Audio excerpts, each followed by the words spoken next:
2020년 12월의 첫 번째 주일 예배를 함께 드리시는 한 분 한 분을 주님의 이름으로 환영합니다. 전 세계적으로 춥고 힘든 시기를 지나고 있지만 그럼에도 불구하고 우리를 자녀 삼아 주시기 위해 그 아들을 우리에게 보내주신 그 하나님 아버지의 크신 사랑과 우리에게 새 생명 주시기 위해 죽기까지 순종하신 그 예수님을 우리가 깊이 있게 묵상하는 그런 따뜻한 12월 되기를 소망합니다. 오늘도 우리에게 그 크신 사랑과 은혜를 베풀어 주신 좋으신 하나님께 신령과 진정으로 다 함께 예배하며 나아가시겠습니다.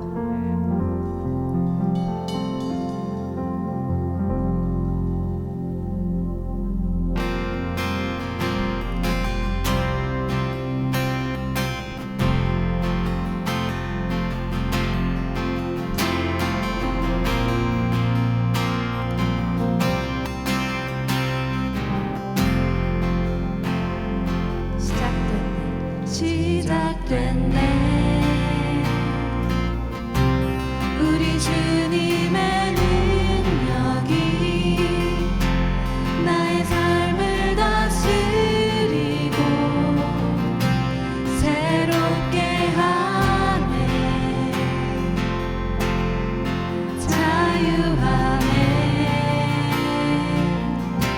죄와 사망으로 삶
주셨네. 생명 주신 그 놀라운 희생으로 가장 크신 사랑 주 내게 주셨네.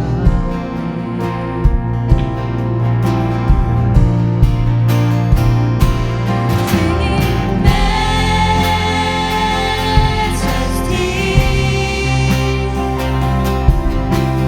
majesty.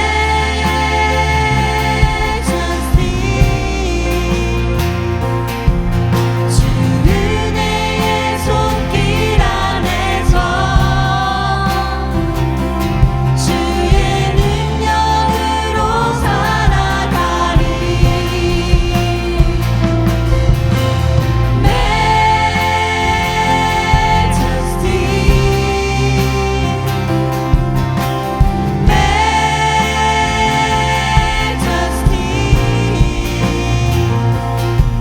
주 영광의 임재 안에서 주의 사랑으로 변화되리.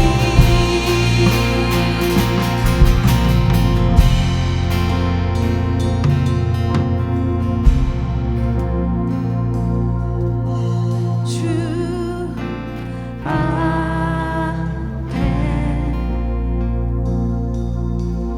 그 사랑 날 겸손케 해. 용서받은 나 용서하네. 나 이제는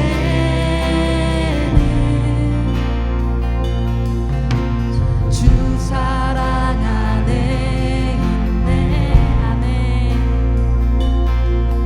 영광의 불 날 거룩해 해. 생명 주신 그 놀라운 희생으로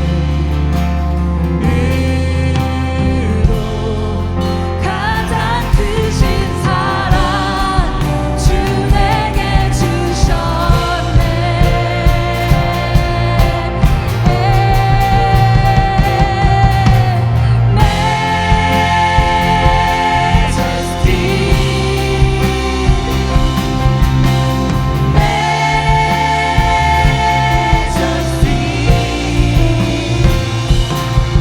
주 은혜의 손길 안에서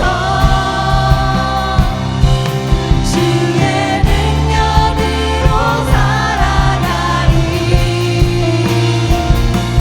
Singing majesty,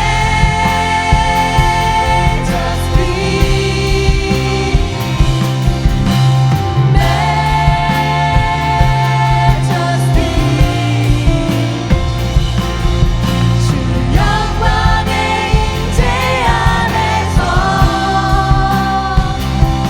주의 사랑으로 변화되리. Sing majesty,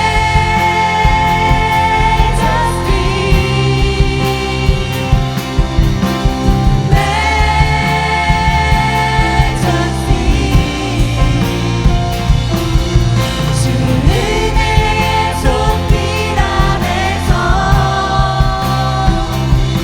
주의 능력으로 살아가리.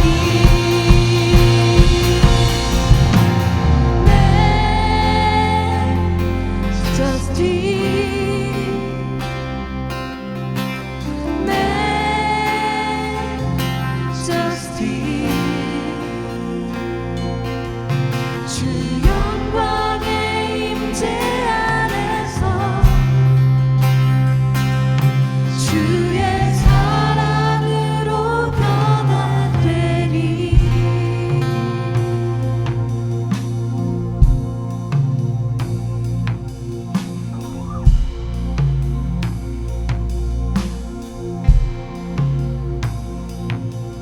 고난 중에 주 음성 들을 수 없다 해. 되신 주 나는 붙드네. 폭풍이 몰려와도 험한 길을 간대도 믿음의 두 손 들고 주실래. 고난 중에 주 음성 들을 수 없다 해도 참된 진리 되신 주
지금은 하나님 앞에 준비하신 예물을 드리는 시간입니다. 함께 찬양하시며 준비하신 예물을 하나님께 올려드리겠습니다.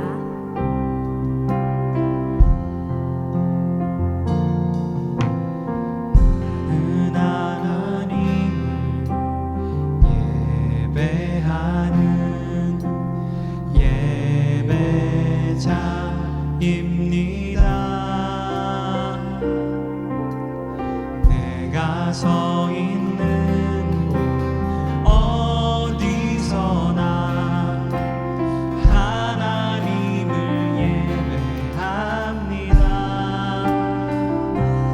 내 영혼 거룩한 은혜를 향하여 내 마음 완전한 하나님 향하여 이곳에서 바로 이 시간 하나님을 예배합니다.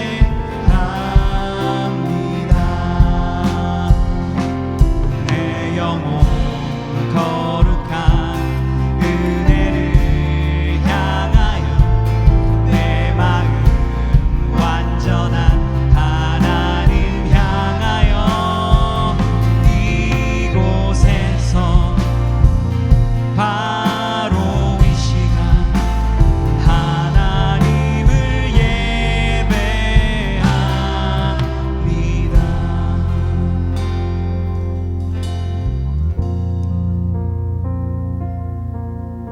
주님께서 베풀어 주신 은혜가 한 번도 멈춘 적이 없으며 지금도 그 은혜를 부어 주셔서 우리에게 온전한 예배를 드릴 수 있도록 이렇게 허락하심에 감사드립니다. 자격 없고 연약하지만 은혜의 보좌 앞에 우리의 삶이 거룩하여지고 주님을 귀로 들을 뿐 아니라 눈으로 볼 수 있는 놀라운 임재의 현장이 되게 하여 주시옵소서.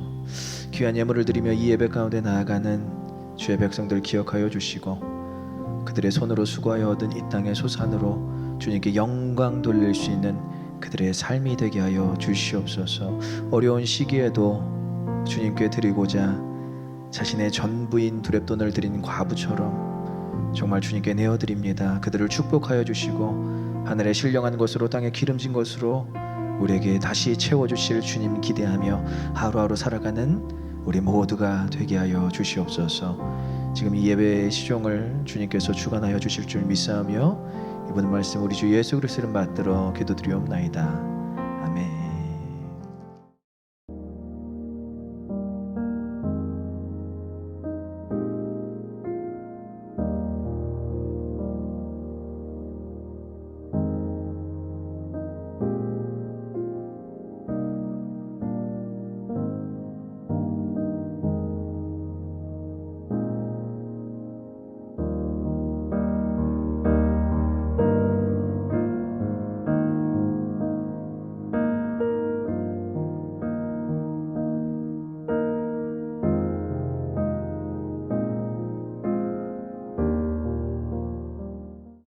오늘 설교의 제목은 주님께서 우리에게 하신 말씀입니다. 이사야서 43장 1절 말씀에 너는 내 것이라. 그래서 여러분들 다시 한번 인사할 때 이렇게 좀 서로에게 인사했으면 좋겠어요. 당신은 하나님의 것입니다. 당신은 하나님의 것입니다. 자, 우리가 이 표현이 성경에 나와 있으니까 그냥 뭐 하나님 하신 말씀이구나 그냥 지나갈 수 있는 말이지만 사실은 성경에 쓰여져 있었던 이 BC 600년경에도 고대 사회에서도 마찬가지고 지금 현대에서도 마찬가지고 이 표현은 굉장히 어떻게 보면 좀 뭐랄까요? 좀 원색적인 표현이고요. 그리고 정서에 잘 맞지 않는 노골적인 표현일 수 있습니다. 제가 뭐 가요 중에 뭐 노래는 잘 알지 못하지만 내 거 하자 뭐 이런 노래가 있다고 해요. 정말 하나님께서는 그런 원색적이고 노골적인 표현임에도 불구하고 이 정서에 맞지 않은 고대 시대나 중세 시대나 현대까지도 맞지 않는 이 표현을 굳이 해 가시면서 우리에 대한 소유권을 주장하고 계신 것입니다. 그러니까 이것은 너는 내 것이라 이렇게 하나님께서 하셨다라고 우리가 물론 성경에 그렇게 기록되어 있지만 이것은 말 그대로 너는 내 거야. 라고 이렇게 진지하게 말씀하시는 그러한 본문이 바로 우리가 읽었던 이사야서 43장 1절 말씀이에요. 하나님께서 얼마나 우리를 소유하고 싶으셨는지, 얼마나 하나님께서 우리를 자신의 것으로 만들고 싶으셨는지 그 의지가 느껴지는, 창피하지만 노골적이지만 원색적이지만 하나님께서 그렇게라도 우리를 만드시고 싶다는 의지와 결단이 담겨져 있는 고백입니다. 그래서 여러분들이 너는 내 것이라, 오늘 찬양했잖아요. 나는 주의 것입니다 라고 고백하는 것처럼 주님께서 먼저 누구야 뭐 선화나 한주나 병근아 너는 내 거야, 주님께서 먼저 그렇게 우리에게 말씀하신 줄 믿습니다. 그래서 우리가 주님의 것이라고 우리가 고백할 수 있는 거예요. 하나님께서 먼저 우리를 하나님의 것으로 삼으셨습니다. 그래서 소유하시는 하나님의 속성이 있어요. 언제 때부터? 창조 때부터 이렇게 소유하고 계신 것입니다. 창조 때부터 하나님은 우리를 그의 형상으로 만드셨다고 이야기하고 있어요. 그리고 우리를 그의 형상으로 만들었을 뿐만이 아니라 하나님과 같은 그런 창조적 행위를 할 수 있도록 이 땅에서 살게 하셨습니다. 그것이 뭐죠? 다스리는 일, 매니지먼트라는 거예요. 그래서 우리 형제들 자매들 중에서도 이렇게 회사에서 매니지먼트 일을 하는 우리 지체들이 많은데 참 축복하고 싶어요. 정말 이 매니지먼트는 아무나 하는 일이 아니라는 거예요. 정말 크리에이티브한 부분도 있고요. 그리고 매니저, 정말 매니저로서 직원들을 잘 다스려야 되고 윗사람과 아랫사람들을 다 잘 맞춰서 그 함께 일하는 코워커들과 함께 하나의 어떠한 그런 좋은 성과를 만들어내는 그런 귀한 일들이 바로 매니지먼트입니다. 그래서 하나님께서 우리를 창조하신 그 디자인 이론이라는 그런 설이 있습니다. 창조론을 뒷받침하는, 그리고 창조론을 근거하는 이론 중에 하나인데요. 모든 피조물이 이 디자이너이신 하나님의 의도와 목적이 부여된 상태에서 창조되었기 때문에 이 생태계가 유지될 수 있다라는 것입니다.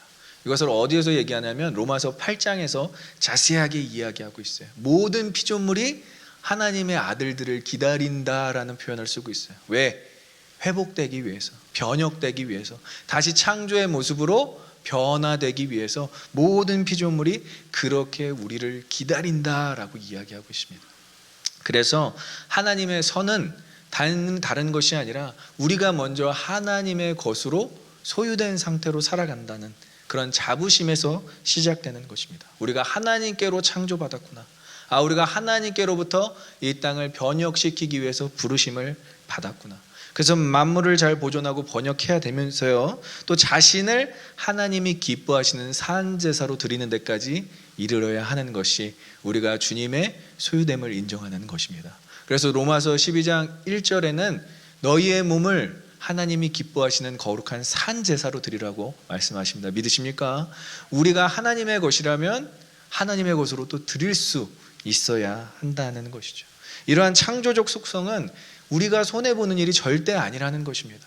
하나님께서 우리를 그렇게 만드셨고 하나님께서 또 그렇게 우리를 드리면서 살 수 있게 만드셨기 때문에 이러한 창조적 속성을 이뤄내시는 저와 여러분들 되시길 간절히 소망하고 축복합니다. 그래서 오늘 1절을 시작할 때 지금이라는 표현을 써요. 지금이라는 1절을 보면 히브리어 말로 웨아타라는 말로 야곱아 너를 창조하신 여호와께서 지금을 강조하는 이유는 본문 전장의 내용이 굉장히 암울해요. 그들의 죄로 인해서 이제 북이스라엘이 멸망당하고 남유다만 남아있는데 남유다의 그 애국과의 동맹으로 인해서 굉장히 암울한 죄에 대한 결과에 대한 내용들을 다 다루고 있습니다. 그래서 이사야서 42장 20절에 이렇게 나오는 내용들을 보면 이러한 얘기들이 있어요. 읽어보겠습니다. 내가 많은 것을 볼지라도 유의하지 않으며 귀가 열려 있으라도 듣지 아니하는도다.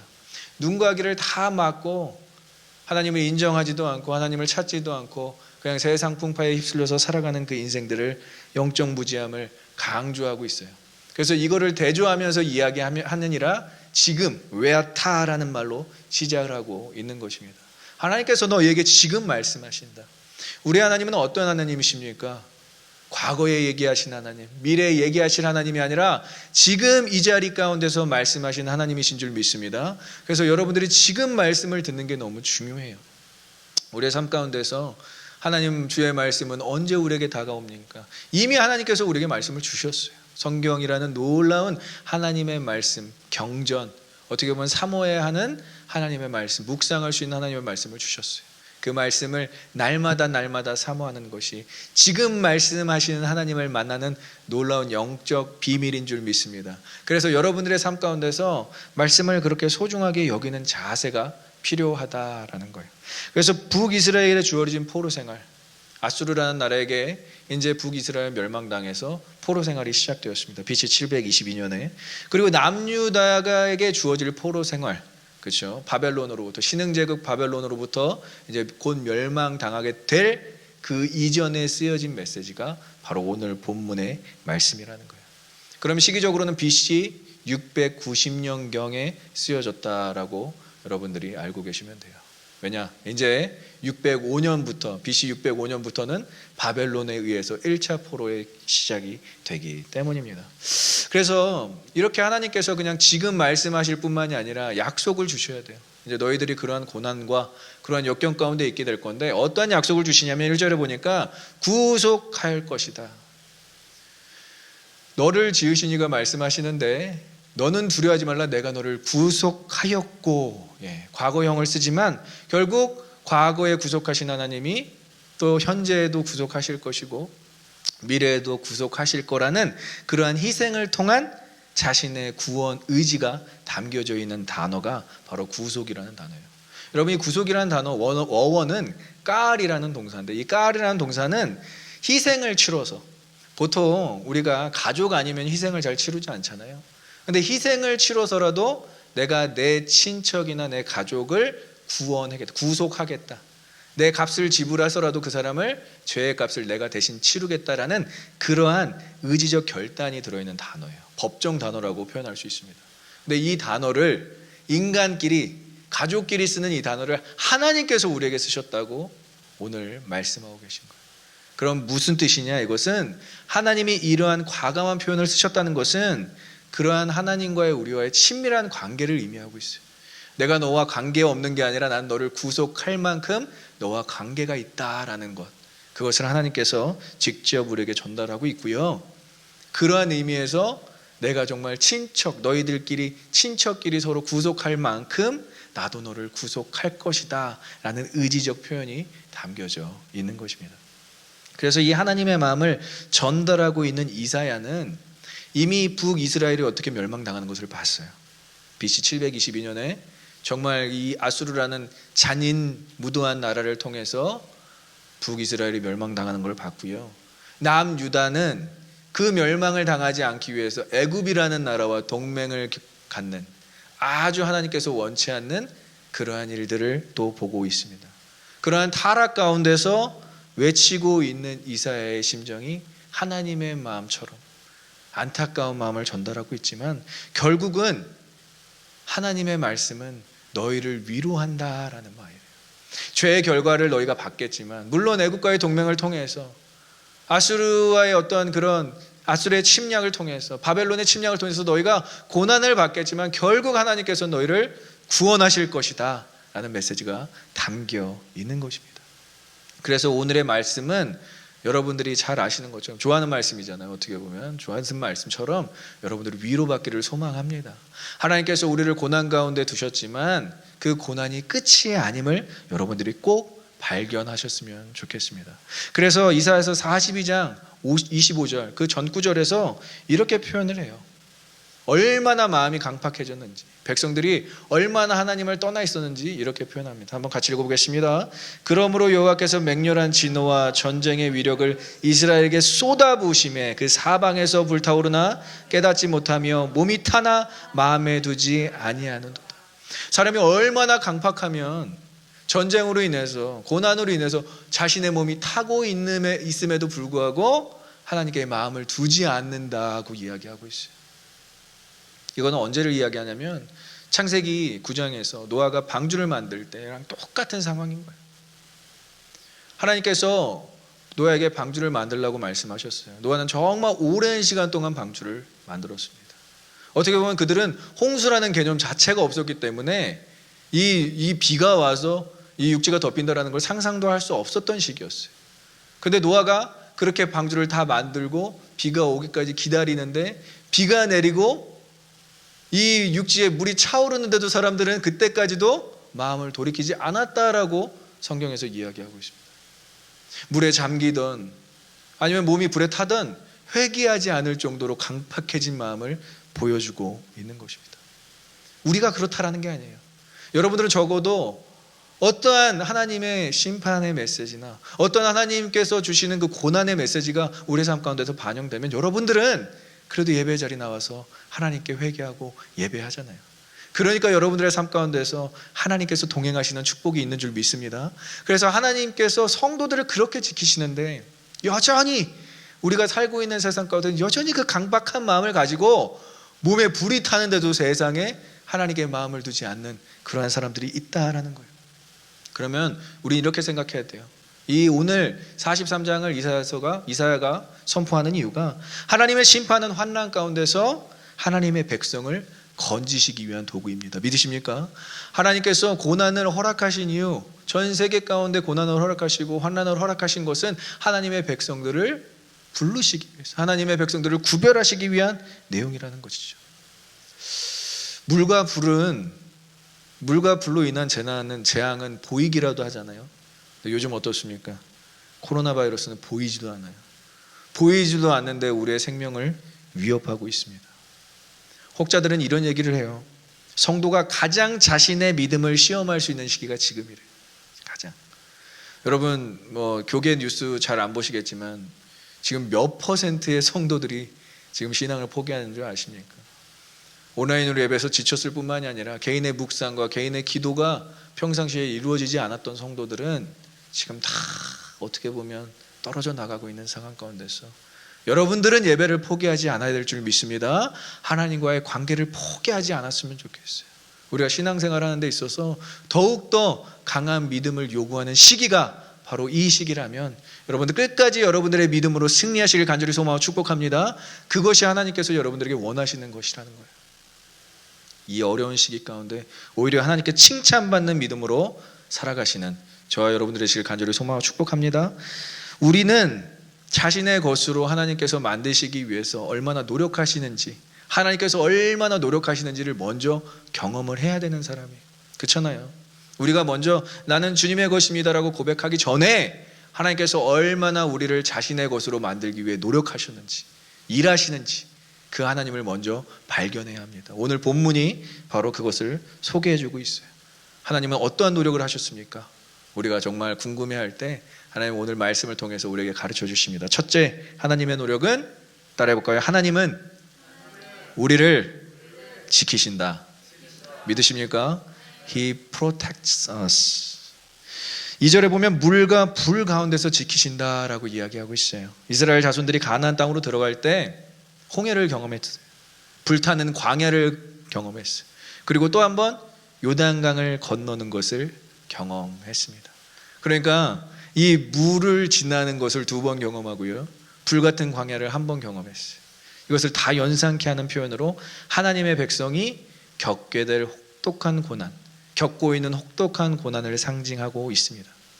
그래서 여러분들 이렇게 보셨으면 좋겠어요. 이러한 모든 환난으로부터 그냥 벗어나는 것이 하나님의 뜻, 하나님의 의미가 아니라 이러한 상황 가운데서도 하나님과 동행하는 것이 중요하다라는 것을 이야기해주고 있는 것입니다. 보호하심은 고난이 없는 게 아니에요. 보호하심은 시험이 없는 상태가 아니에요. 보호하심은 고난과 시험 중에도 함께 하시는 하나님으로 인해서 우리가 평안을 누리는 것이 하나님의 보호하심인 줄 믿습니다. 그래서 물 가운데서 무엇이라고 얘기하죠? 침몰치 아니할 것이다. 물 가운데서 너희가 어떻게 보면 침몰하여서 너희가 물에 빠져 죽게 되지 않을 것이다 라고 이야기하고 있어요. 홍해와 요단강이 출애굽기와 여호수아를 보면 갈라지는 부분이 나와요. 근데 여러분, 물이 갈라졌다고 해서 그것을 그 갈라진 그 물 사이를 지나가는 것이 쉽겠습니까? 여러분 생각해 보시죠. 한 번도 경험해 보지 않은 그 상황을 우리가 물이 갈라졌다고 해서 그 걸어가는 것이 쉽겠냐는 것이죠. 하나님께서 우리의 믿음을 요구하신다라는 것입니다. 물론 우리가 우리의 삶 가운데서 물이 갈라지지 않는 것 같은 그런 상황 가운데서도 하나님께서는 우리에게 믿음을 요구하시는데, 그것이 어떠한 것에 대한 믿음이냐? 구원 역사에 대한 믿음. 하나님께서 우리를 너무나 사랑하셔서 He gave us His Son. 하나님의 아들을 주시기까지 우리를 사랑하신 그 구원에 입각하여서 우리는 의심하지 않는 믿음을 갖게 되는 것입니다. 그래서 물과 불 가운데서 건지신다는 것은 물불을 없애주신다라는 것이 아니라 물불 가운데서도 하나님은 여러분들을 지키신다라는 하나님의 결단인 줄 믿습니다. 하나님께서 여러분들을 그렇게 고난 가운데 지키신다라는 거예요. 고난을 없애주세요. 하나님 시험을 없애주세요. 이렇게 기도할 것이 아니라 이 고난 가운데서도 이 시험 가운데서도 우리는 하나님을 신뢰합니다. 하나님과 동행합니다. 이것이 우리의 기도가 되어야 될 줄 믿습니다. 그래서 다니엘도 마찬가지예요. 불 가운데 타지 않은 걸 누가 경험했죠? 다니엘의 새 친구들이 경험했어요. 우리 다니엘 3장 27절 보면 이렇게 나와 있습니다. 한번 같이 읽어보겠습니다. 총독과 지사와 행정관과 왕의 모사들이 모여 이 사람들을 본즉 불이 능히 그들의 몸을 해하지도 못하고 머리털도 그을리지 아니하였고 겉옷빛도 변하지 아니하였고 불탄 냄새도 없었더라. 우리가 이 다니엘서나 요셉이나 뭐 창세기나 이런 걸 볼 때 그냥 어떻게 보면 전래동화처럼 읽을 때가 있어요. 아니요. 이것은 이사야가 언제를 또 예언하고 있냐면 105년 뒤의 일을 이야기하고 있는 거예요. 불에 타지 아니할 거다. 언제? 105년 뒤에 다니엘과 새 친구. 그럼 다니엘과 새 친구들만 주인공인가요? 아니요. 이 다니엘과 새 친구는 대표성이에요. 이스라엘 백성들을 상징하는, 지금 우리를 상징하는 대표성을 갖고 있는 것입니다. 그래서 이 다니엘의 활약으로 새 친구는 바벨론의 지방 관료들로서 활동하게 되는 사람들이에요. 그러니까 대표자들이에요. 이들만 불에 탔을 뿐만이 아니라 이들이 관리하는 모든 이스라엘 백성들이 하나님을 섬기는데 아무런 문제가 없었다라는 것을 의미하고 있는 것입니다. 여러분들을 대표해서 하나님께서 여러분들을 대표로 만드셔서라도 하나님의 백성들을 지키실 줄 믿습니다. 그것이 하나님의 방법이라는 거예요. 그래서 이렇게 물과 불에서 건지실 뿐만이 아니라 3절에 보니까 이방 땅의 침략으로부터, 자세하게 나와 있지는 않죠. 하지만 이방 땅의 침략으로부터 신흥제국 바벨론과 아수르의 지배 가운데서 내가 너희를 지키겠다라고 얘기하고 있는데, 이 3절에서 중요한 단어는 다른 단어가 아니에요. 내 하나님, 너의 하나님. 자 보세요. 1절에서 어떻게 시작하죠? 너는 내 것이다 라고 시작하는데 3절에서 어떻게 얘기하십니까? 나는 네 거야 라고 말씀하시는 거예요. 이 주어가 중요한 거예요. 히브리어로 엘로헤카. 네가 나의 소유될 뿐만이 아니라 나도 너의 소유다라고 말씀하신 게 내 하나님이에요. 하나님이 엘로힘이 엘로헤카가 되시는 그 과정 쉬운 줄 아십니까? 많은 이방 종교의 사람들은 이 말씀을 절대로 이해하지 못해요. 왜냐하면 그들은 하나님을 소유하는 것을 마치 그냥 우상 숭배하는 어떤 동상을 쥐고 있는, 부적을 쥐고 있는 듯한 그러한 느낌으로 생각했기 때문에 소유를 어떻게 받아들일지 모르지만 우리의 하나님은 우리의 하나님, 나의 하나님, 당신의 하나님이 되신다고 여기서 선포하고 있는 것입니다. 그래서 주의 백성이 하나님께 속해 있고 소유되었을 뿐만이 아니라 하나님 스스로가 우리의 소유가 되시기를 작정하셨다라는 거, 엄청난 배려인 거예요. 하나님이신 분이 우리를 창조하신 창조주께서 피조물인 우리에게 소유가 되신 그 놀라운 배려를 경험해야 된다라는 거예요. 그래서 어떻게까지 하나님께서 우리의 소유가 되시기로 작정을 하셨느냐, 3절에 보니까 애굽을 너의 속량물로 주셨대요. 그냥 하나님께서 우리의 소유가 될 수는 없어요. 우리의 죄 때문에, 우리가 죄가 많아서 원죄 때문에 하나님 우리가 소유할 수 없음을 우리는 이미 알고 있어요. 하지만 속죄제가 필요해요. 속죄제가. 이 속죄제를 누구로 쓰셨느냐? 애굽이란 나라를 쓰신 거예요. 애굽이란 나라를. 그래서 BC 538년에 고레스 칙령으로 인해서 이스라엘을 해방시키는 장면을 우리가 에스라서 1장에서 볼 수 있습니다. 다 고향으로 돌아갔어요. 다 고향으로 돌아가서 이 예루살렘 성전에서 다시 성전을 짓고 성벽을 재건하기 시작하는데요. 이제 고레스 왕은 유다 백성들을 해방시키면서 예루살렘을 전초기지로 삼아 애굽을 정복하려고 한 역사적 기록이 있습니다.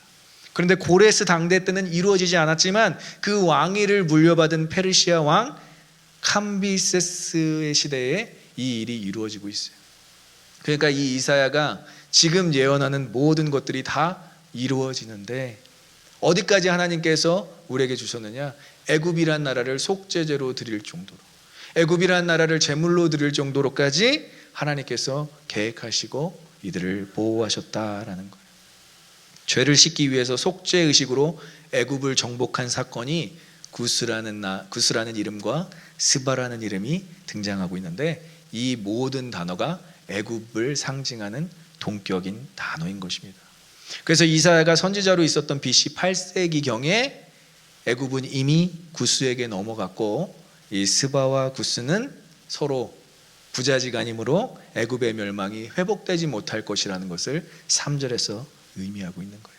이렇게 이방 나라로부터 완벽하게 우리를 보호하실 뿐만이 아니라 이방 나라를 제물로 드리면서까지, 어떻게 보면 이방 나라에 좀 서운할 수도 있겠지만 그 정도까지 하나님이 우리를 사랑하신다라는 것이 오늘 전달되고 있는 것이고요. 또 어떠한 내용이 펼쳐지냐면 흩어짐 가운데서, 여러분 흩어짐을 경험해 보신 분들은 아마 잘 아실 거예요. 이게 굉장히 괴로운 부분입니다. 민족의 흩어짐은 나라의 패망을 의미하고요, 더 이상 문화와 종교가 존속될 수 없는 끔찍한 상황을 의미하고 있어요. 우리가 우리나라에서 살고 싶은데 우리나라에서 살지 못하고 흩어져 있어야 돼요. 정말 우리나라를 우리나라라고 얘기하지 못할 정도로의 아픔과 슬픔을 경험하는 것이 바로 흩어짐인데, 주님께서 뭐라고 얘기하시죠? 다 불러 모으겠다. 내가 내 이름으로 부르는 모든 자, 영광을 창조된 자를 다 오게 하겠다라고 말씀하시는 것이 바로 오늘 본문이라는 거예요. 동쪽 바벨론에서, 서쪽 유럽에서, 로마 시대로 가면은 서쪽으로 흩어지잖아요. 서쪽 그리스랑 로마에서 다 하나님께서 모으시겠다. 남쪽 애굽에서, 북쪽 아수르에서 다 모으시겠다라는 이 모든 회복이 정말 이사야가 이렇게 선포한 뒤 150년 만에 이루어지는 것입니다.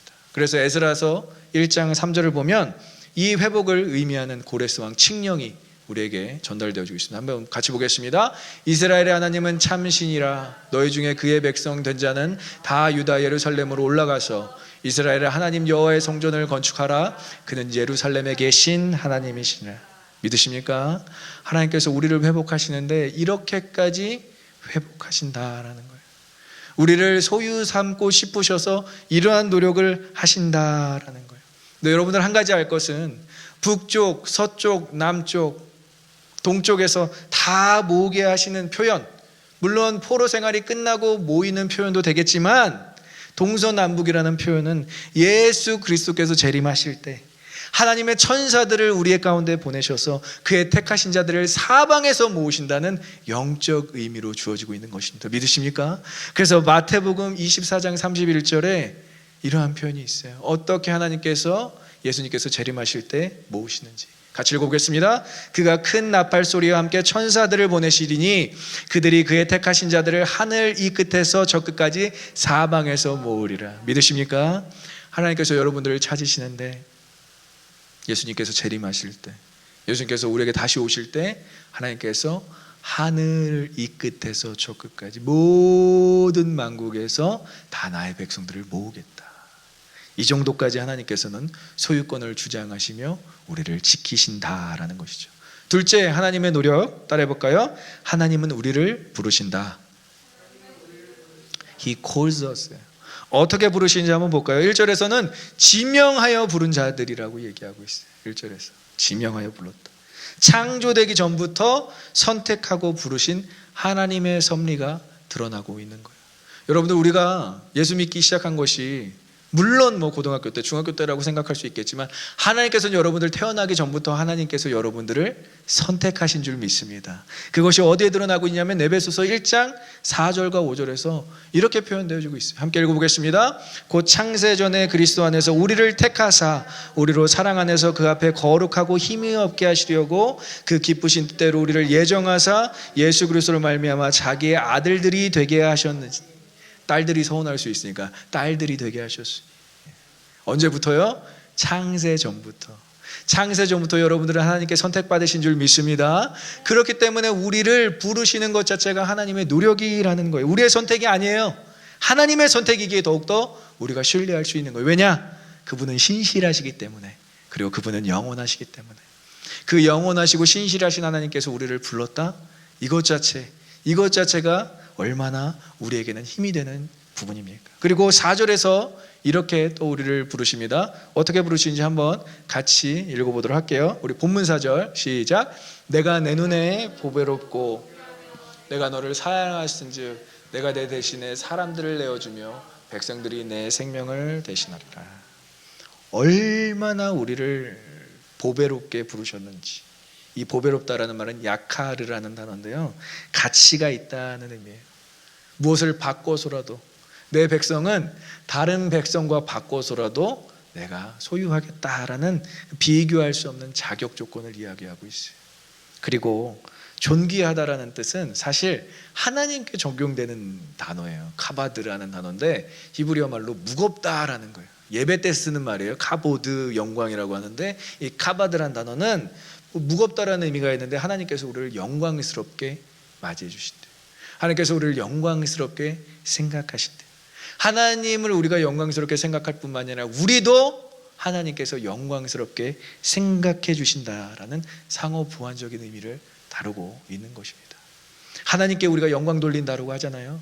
그 영광 하나님께서 다 챙겨가시는 것이 아니라 영광 받으신 하나님께서 여러분들에게도 영광을 주실 줄 믿습니다. 그것이 하나님과 우리와의 관계라고 소개해주고 있고요. 마지막으로 우리가 너무 좋아하는 말, 사랑한다. 이 말이면 다 되잖아요, 그죠? 아무리 관계에 문제가 있어도 나 너 사랑해, 그렇죠? 어떠한 관계에 좀 어려움이 있어도 하나님께서 사랑한다. 보배롭고 존귀하다, 사랑하다. 이렇게까지 말씀하시는 정말 다른 신이 있다면 이렇게까지 말하는 신이 있을까요? 하나님께서 이렇게까지 우리를 부르시면서 우리를 자신의 소유 삼고 싶어 하신다라는 것이 느껴지고 있는 것입니다. 또 어떻게 또 한 가지 더 우리를 불러주시는 내용이 있는데 7절을 보면 이렇게 표현되어 있습니다. 7절 읽어보겠습니다.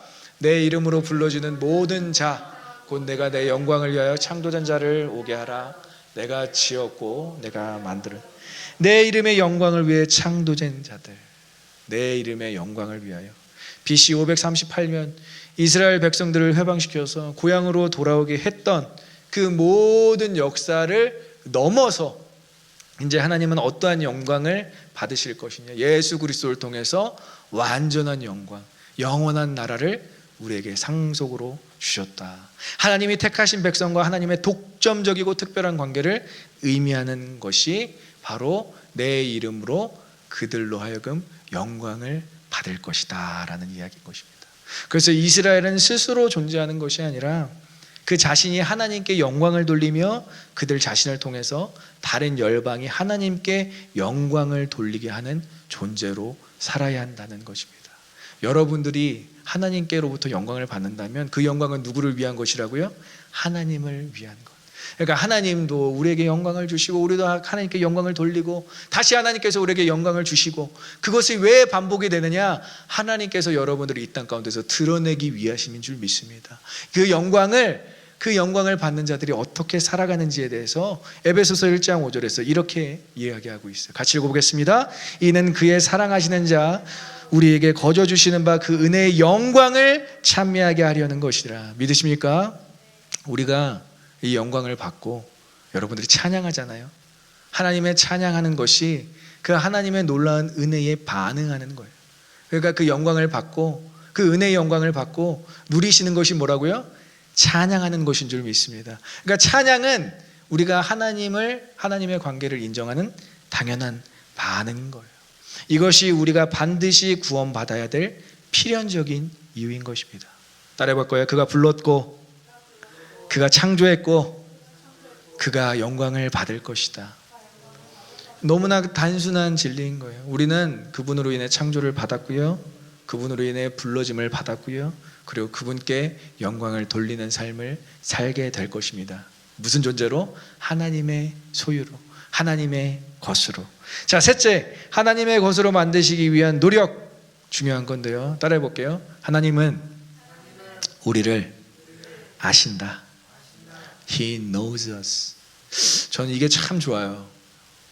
본문에 막 여러분들이 찾아보려고 애쓰지 않았으면 좋겠어요. 딱 한 단어로 표현되고 있어요. 어떤 단어냐면 1절에 이렇게 표현되고 있어요. 야고바.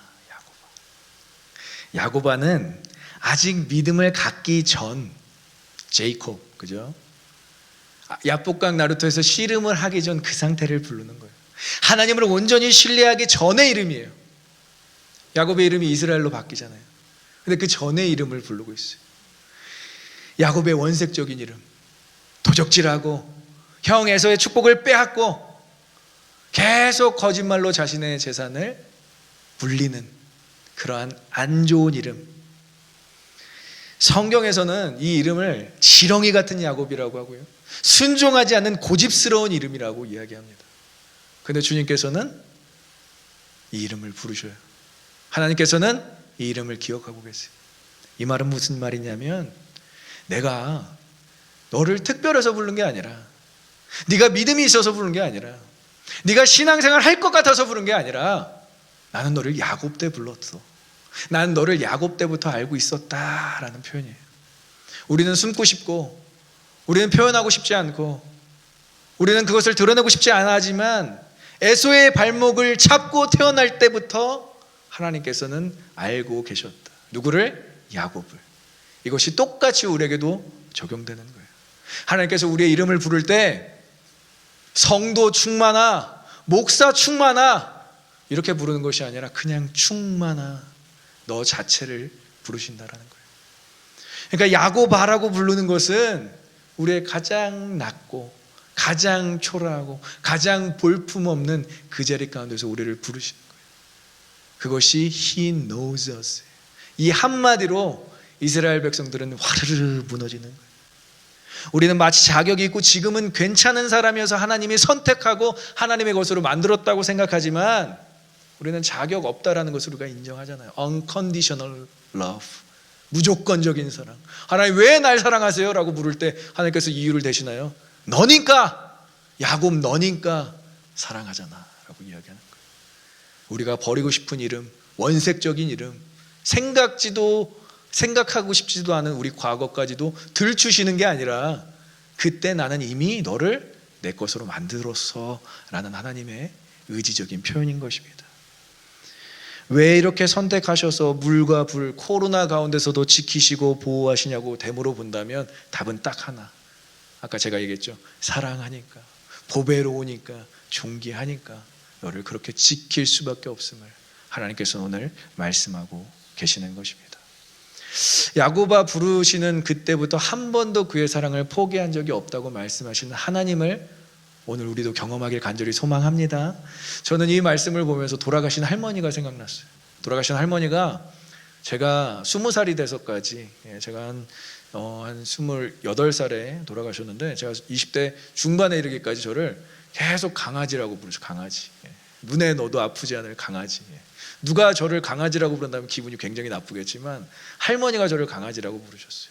그 감정이 더욱더 복받쳐 오르면 저를 똥강아지라고 부르셨어요. 똥강아지라고. 얼마나 그 사랑스러운 눈빛으로 저를 바라보시면서 똥강아지야 라고 부르시는지. 근데 그 목소리가 지금은 너무 그리워요. 제가 키가 크던 변성기여서 목소리가 듣고, 지금 제 이 목소리가 초등학교 6학년 때 목소리거든요. 할머니 이랬어요.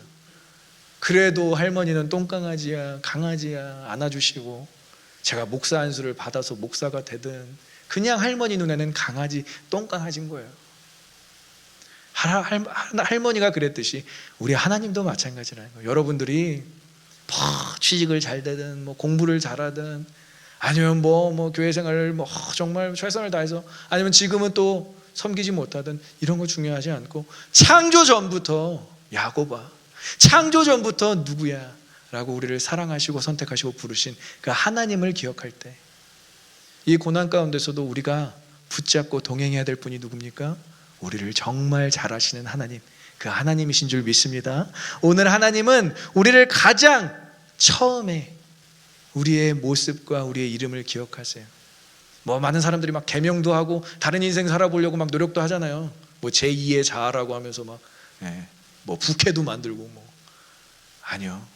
있는 모습 그대로를 하나님께서는 선택하셨고요. 있는 모습 그대로를 하나님께서 너무나 사랑하시고요. 지금 우리가 성화되어지는 과정도 좋아하시지만 성화되기 전의 모습, 정말 예수 믿기 전에 그 모습도 하나님께서는 여러분들을 선택하셨고 여러분들을 이곳까지 이끌어 오신 줄 믿습니다. 당신의 무조건적인 사랑을 기억하게 하시기 위해서라도 하나님께서는 여러분들을 오늘도 그렇게 부르십니다. 야곱아, 내가 너를 지명하여 불렀나니 너는 내 것이라. 이 음성을 들으시고 위로받으시는 저와 여러분들 되시길 간절히 소망하고 축복합니다. 물 가운데 지날 때라도, 불 가운데 지날 때라도, 코로나라는 정말 그 엄청난 고난을 지날 때라도 우리의 손을 꽉 붙잡고 야곱아, 이스라엘아, 교회야, 나와 함께 가자라고 말씀하시는 그 하나님만을 신뢰하길 소망합니다. 우리가 물 가운데 지나고 있고요, 불 가운데 지나고 있는 것 같은 느낌이 있고요, 코로나를 분명 우리는 지나가고 있지만 하나님께서 우리와 함께 하시는 줄 믿습니다. 그 놀라운 은혜를, 그 놀라운 말씀을 다시 한번 우리의 마음 가운데 새기는 시간 되기를 소망하면서 우리 함께 찬양하겠습니다.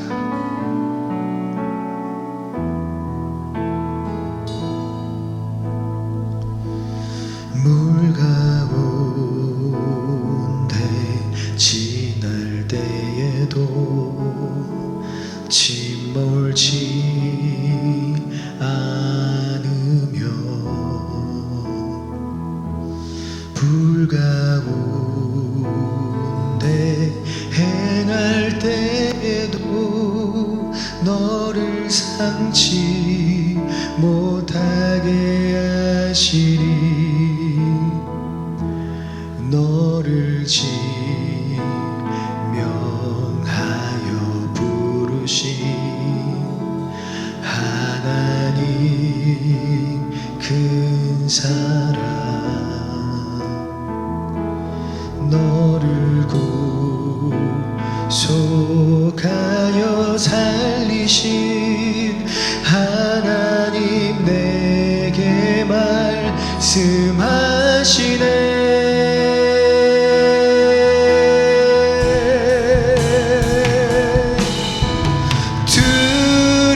두려워 말라, 놀라지도 말라. 내가 어딜 가든지 무슨 일 만나든지 내가 함께 하리라. 두려워 말라, 놀라지도 말라. 내 너를 붙들리라, 너를 도우리라. 주님 약속하셨네. 함께 고백할까요? 물 가운데, 물 가운데 지날 때에도 침몰치 않으며, 몰지 않으며, 불 가운데 행할 때에도,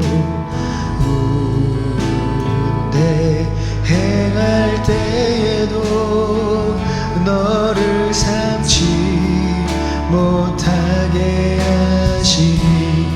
너를 지명하여 부르신, 지명하여 부르신 하나님 큰 사랑, 하나님 큰 사랑. 너를 구속하여, 너를 구속하여 살리신, 고백하면 하나님 내게 말씀하시네.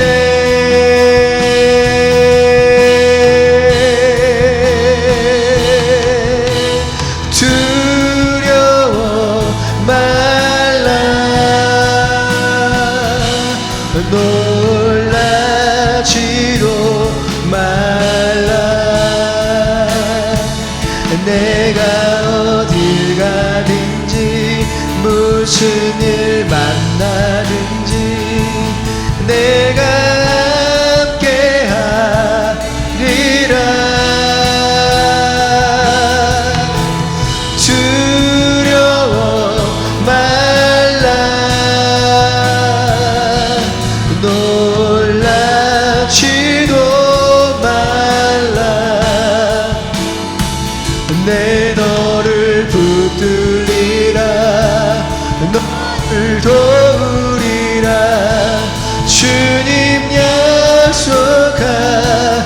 다시 한번 믿음으로 고백하며 두려워 말라 두려워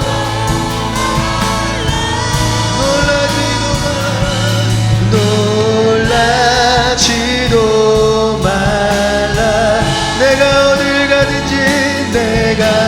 어딜 가든지 무슨 일 만나든지 내가 함께하리라 두려워 말라 놀라지도 말라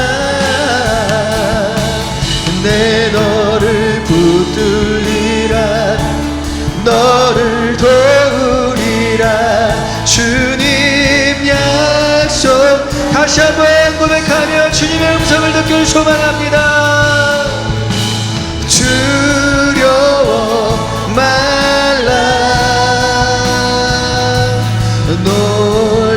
놀라지도 말라 내가 어딜 가든지 무슨 일 만나든지 내가 함께하리라 두려워 말라 놀라지도 말라 내 너를 붙들리라 너를 도우리라 주님 약속하셨네 내 너를 붙들리라 내 너를 붙들리라 너를 도우리라 주님 약속하셨네 내 너를 도우리라 너를 도우리라 주님 약속하셨네 우리를 자신의 것으로 삼으신 우리 하나님을 너는 내 것이라 너는 내 것이라 그 음성만 듣고 끝나는 것이 아니라 하나님을 엘로헤카 나의 하나님 나의 하나님 나의 하나님 하며 고백하는 모든 우리가 되길 소망합니다. 시련과 고난 가운데서도 우리를 끝까지 지키실 주님과 동행하며 살겠습니다. 두려워하지 않겠습니다. 놀라지 않겠습니다. 주님 손 꼭 붙잡고 이 코로나 바이러스의 고난을 뚫고 가겠습니다. 우리 한번 주님 붙잡고 기도하며 나가겠습니다. 기도합니다.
걱정하지 말라, 놀라지 말라. 내가 어딜 가든지 무슨 일 만나든지 내가 함께 하리라 라고 말씀하신 하나님, 내가 너를 지명하여 불렀나니 너는 내 것이라.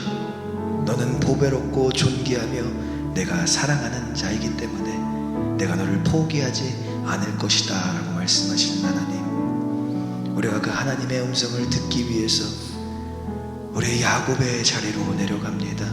영적으로 교만하였다면 우리를 용서하여 주시고 다시 우리를 부르시는 자리, 야곱아, 야곱아, 야곱아, 내가 너를 창조되기 전부터, 내가 너가 태어나기 전부터 너를 지명하여 불렀다라는 그 하나님의 세밀한 음성 가운데, 주님 그렇습니다. 우리는 교만할 수 없습니다. 우리는 세상 의지하며 살 수 없습니다. 창조 전부터 우리를 아시고 우리를 부르시고 우리를 선택하신 분 하나님만 붙잡고 살아가는 우리 인생 되게 하여 주시옵소서. 이제는 우리 주 예수 그리스도의 은혜와 하나님의 크신 사랑과 성령님의 감화 감동 충만케 하시니 우리를 하나님의 것으로 삼으시기 위해서 지키시고 부르시고 태초 전부터 우리를 아실 뿐만이 아니라 하나님께서 가장 사랑하시는 독생자 예수 그리스도를 주시면서까지 우리를 자녀 삼아 주신 그 은혜에 힘입어 이 고난의 시기 주님과 동행하며 살겠습니다.